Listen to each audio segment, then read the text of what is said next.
एक पहाड़ी के नीचे रामगढ़ नाम का एक गांव था।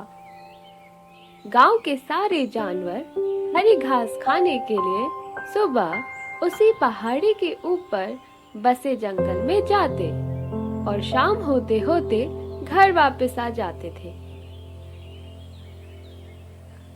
हर दिन की तरह लक्ष्मी नाम की एक गाय अन्य गायों के साथ उसी पहाड़ी के जंगल में घास खाने के लिए गई। वह हरी घास खाने में इतनी ज्यादा प्रसन्न थी कि वह कब एक शेर की गुफा के पास पहुंच गई उसे पता भी नहीं चला। शेर अपनी गुफा में सो रहा था और वह पिछले 2 दिनों से भूखा भी था। जैसे ही लक्ष्मी शेर की गुफा के पास पहुंची, गाय की खुशबू से शेर की नींद खुल गई।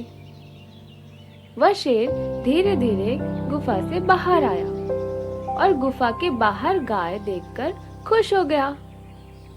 शेर ने मन ही मन सोचा कि आज उसकी 2 दिनों की भूख मिट जाएगी।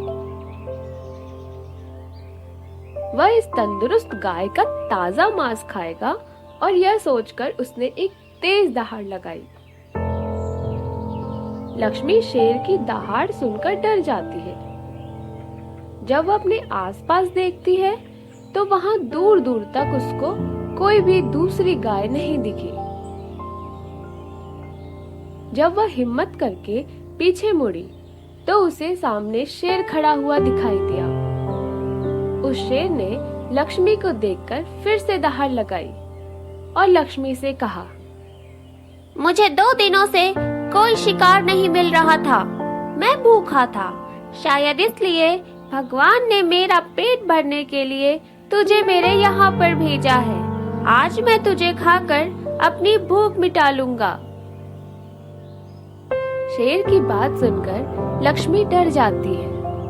वह रोते हुए शेर से कहती है, मुझे जाने दो, मुझे मत खाओ। मेरा एक छोटा सा बच्चा है जो अभी सिर्फ मेरा ही दूध पीता है और उसे घास खाना अभी तक नहीं आया। लक्ष्मी की बात सुनकर शेर हंसते हुए कहता है,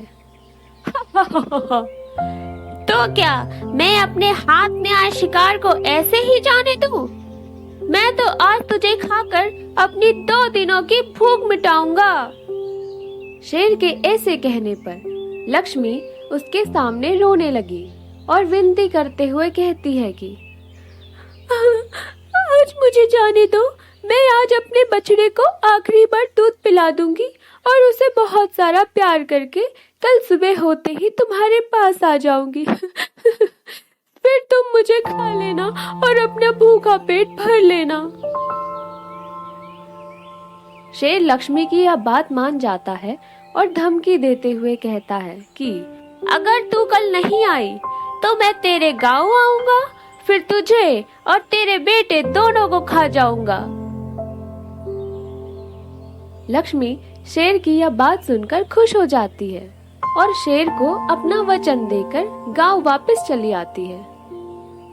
वहां से वह सीधे अपने बछड़े के पास जाती है, उसे दूध पिलाती है और बहुत सारा प्यार करती है।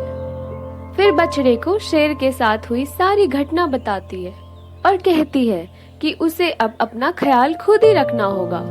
वह कल सुबह होते ही अपना वचन पूरा करने के लिए शेर के पास चली जाती है।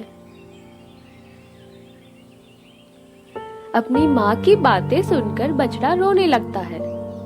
दूसरे दिन सुबह होते ही लक्ष्मी जंगल की तरफ निकल जाती है और शेर की गुफा के सामने पहुंचकर शेर से कहती है, अपने वचन के अनुसार मैं तुम्हारे पास आ गई हूँ। अब तुम मुझे खा सकते हो। लक्ष्मी की आवाज सुनकर शेर अपनी गुफा से बाहर आता है और भगवान के अवतार में प्रकट होता है। वह लक्ष्मी से कहता है, मैं तो बस तुम्हारी परीक्षा ले रहा था। तुम अपने वचन की पक्की हो। मैं इससे बहुत प्रसन्न हुआ।